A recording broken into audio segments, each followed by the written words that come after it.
Let's go. YouTube, what is up? We are back with day 109 on the quest to clean 405. And we got a present in the mail. We got our OVR.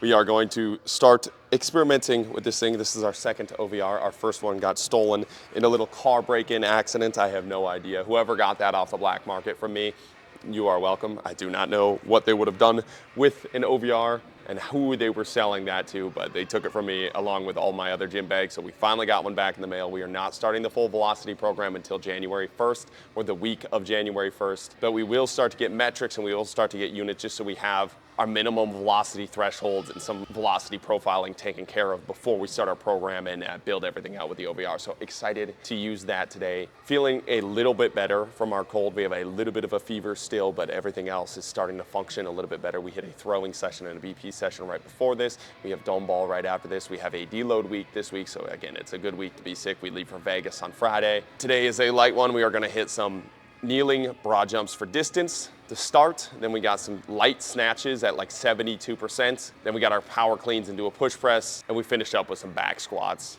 for speed. And it should be a pretty electric one. Let's get after it. Let's go. All right, we're gonna hit these double broad jumps. Girlfriend's working hard back here on her law school stuff. How many pages in are you? Huh? I'm gonna tell her, how many pages in are you on your study guide? I am 65 of 90. 65 of 95 in creating her study outline. So she's a little bit busy right now, but we're gonna hit these kneeling broad jumps. So it's a kneeling broad jump into a regular broad jump for distance here. We had our athletes do these this morning, and we are at currently like 11-ish feet. I think they were pushing 14 feet.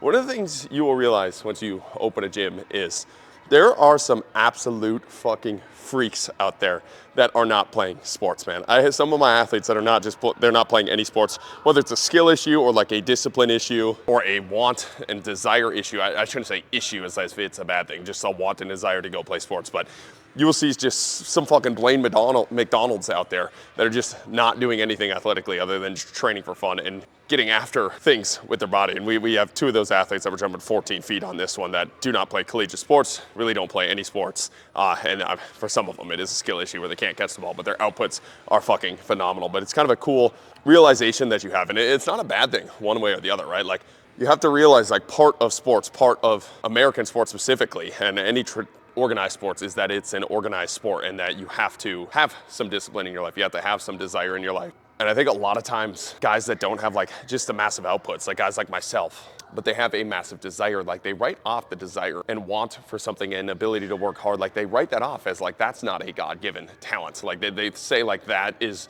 I have all the hard work, if just I had that. If you had that, you probably wouldn't have the other thing, right? Like not everybody is given everything. And I think it's just, when you watch some of these athletes do some of the things that they do, you realize like some people are just given certain things. Some people are given the traits of insane outputs, and they aren't given the traits of like hard work, discipline, motivation, or even desire, even if it's not like hard work in the sense of like grinding and like just being lazy. It's just they don't have the desire to go do those things. But you were given a desire to go do these things. You were given motivation. Like emphasize your skill sets and build off your skill sets and stop worrying about other people's skill sets. But I was just watching these athletes do 13, 14 feet that don't play these sports, that don't play any organized sports. And there's so many people would just look at that and be like, what a waste of talent, what a waste of talent. It's like, dude, you guys don't get it. You're wasting your discipline. You're wasting your motivation. You're wasting your ability to work hard and focus because you don't have the things that they have, but they also don't have the things you have, right? Like there's a balance there, and obviously teaching discipline, teaching hard work could be easier. Like it's an obviously easier trait than like changing your Achilles attachment point. But is it really that easier if it's something that every single person and every single coach struggles to teach, right? Like I don't know how much easier it is to teach somebody to actually work hard, like actually have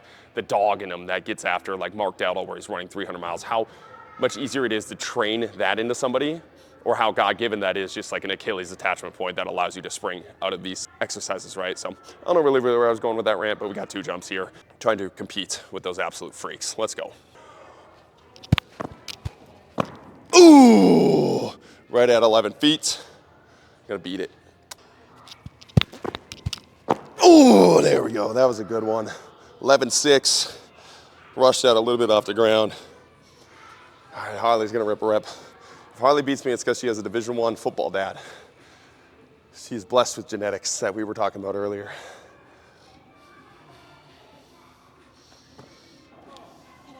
Yep. Boom, go, go, go. Boom, what'd you get?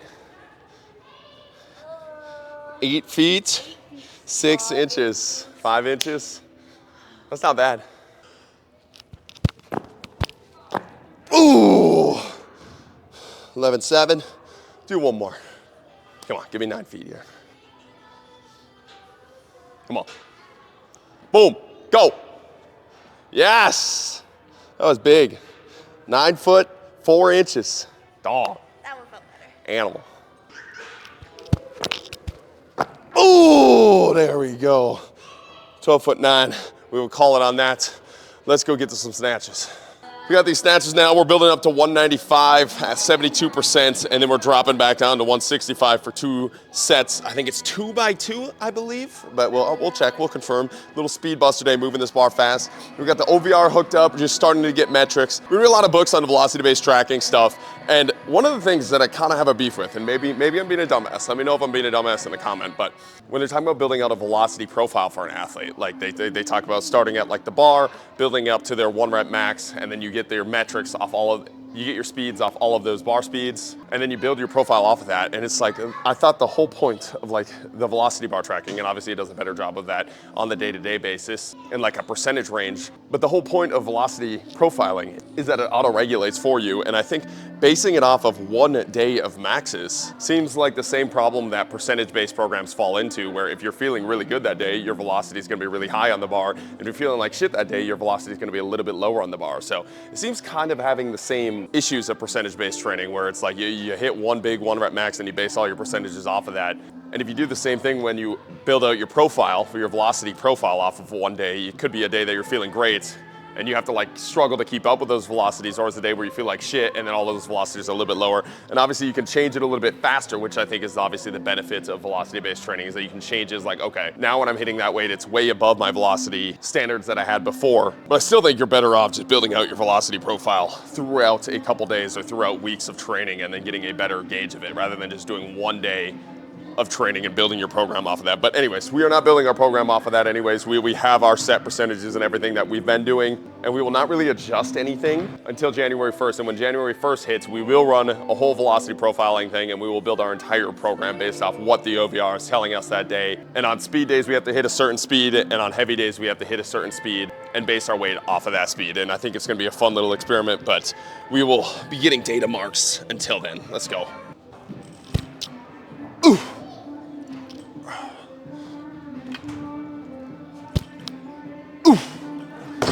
Let's go. A number I am super interested in finding out with my Olympic lifts, especially the snatch, is the minimum velocity threshold. And Will Fleming talks about this in his book, about where finding your minimum velocity threshold tells you the minimum velocity you need on the bar to be able to get above your head and catch it.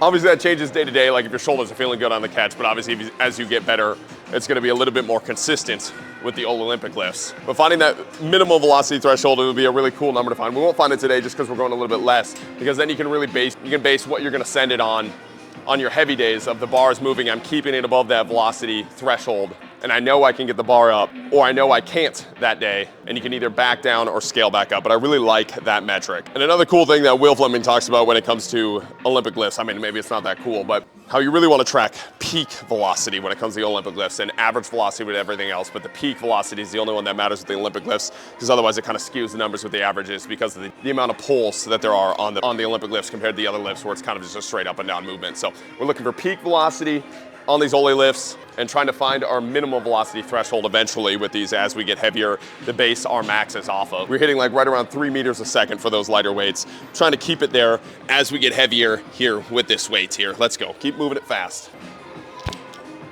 Ooh. Last set here before we get to our 195 working set for the day. We're sticking at that 3 meters a second, which is nice. So we're gonna hit 2 warm-up sets here, 2 warm-up sets here, trying to keep that above 3 meters a second, and then we will hit our 195 and a couple drop sets after. Try to make that bar fly. Ooh.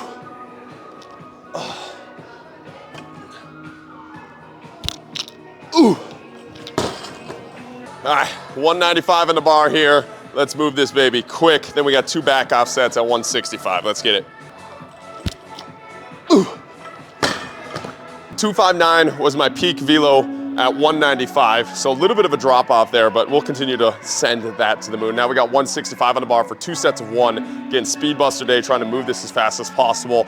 Only beef with the OVR is, and this is very influencer specific, is if I want to record it on my phone, I have to record through the OVR app with all the metrics around it. Otherwise the OVR app doesn't track, and when I record through the OVR app, it stops playing the music.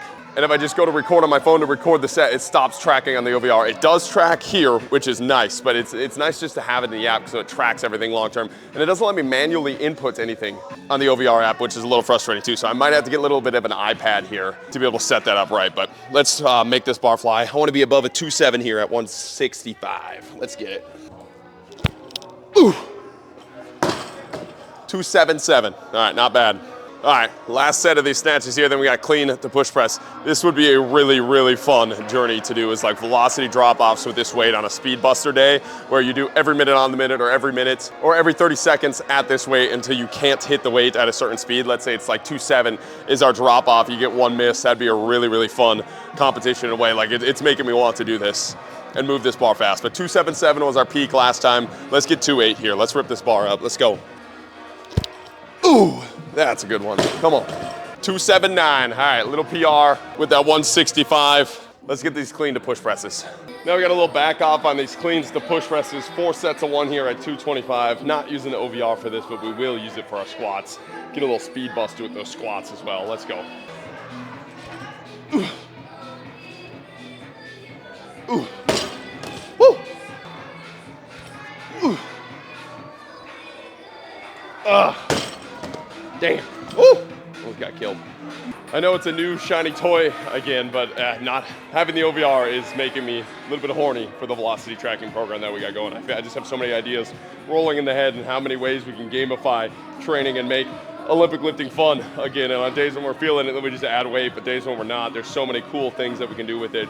I'm really loving that EMOM idea where you keep the same weight on, you just keep the OVR rolling, you keep trying to beat that speed mark. I think could be an absolute nasty, nasty little tool to the tool belt that we haven't been using for a while. So let's finish up strong with these last 2 sets here. Let's go. Ooh.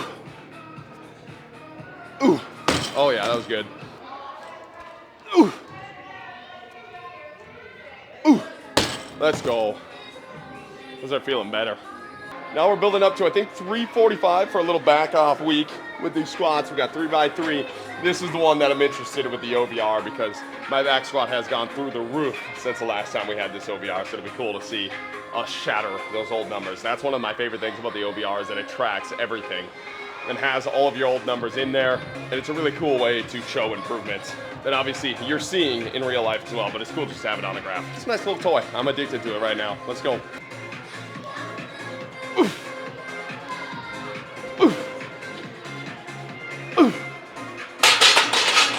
The last time I did 225 on the OVR, I looked it up, it was like a 0.89 meters a second. And that last set was at 1 meter a second. Obviously, maybe I just had different intent last time I was doing it. I really have no idea what I was doing last time, but I really do think there's a massive improvement in my bar speed at those lower weights. So that's kind of cool to see. We got 315 here, and then we'll hit our working sets at 345 and just try to move that bar fast. Let's go. Oof. Oof. Yeah, so the last marks that I had were in March, the last time I had one of these before it got taken. And that 315 was at like a 0.51, and we just ripped it at a 0.71, so that's a big improvement there. Last time we did 345 on this in March, we were at like a 0.45, and I think we are gonna shatter that and keep moving this bar fast. That's pretty sweet gains right there. Let's go get these 3 sets here. Ooh. Ooh. Ooh. Let's go. All right, yeah, like I was saying, last time we did 345 was at a 0.45 meters a second for a couple sets. That one was 0.71 again, which we matched at that 315. So that is some speed gains here. Let's hit the second set here. Keep the bar moving, gamify this shit. Let's go. Oof. Oof. Oof. Oof. Let's go. Boom. We got those at 0.74. See if we can get about 0.75 here. Keep ripping. I also really like the OVR for my meathead brain because it tells me how long I take in between each sets. and it keeps me a little bit more focused there. I know I mentioned that before in the OVR review video, but that is a nice little thing about the tool. Now I just need to get an iPad, because recording with the iPhone, well, trying to track the data jacks it up a little bit, but we will figure that out before January 1st. We will get an iPad. Let's go, get this third set here. Move this bar fast. 0.75 is the goal. Oof. Oof. Oof. Let's go. Get that time, then we'll get out of here. Well, now my thing is giving it to me in peak, where before it was giving me the average, but we moved that bar fast. Hold up, let me get my peak here. 149, 149. All right, so it's about the same speed, same peaks as every other one, but that's a pretty fun day with the OVR. We'll keep experimenting with it, keep building out velocity profiles with it, and when January 1st hits, we will go full velocity-based training. I appreciate you guys watching. Keep chopping wood. Back tomorrow with a heavy Wednesday.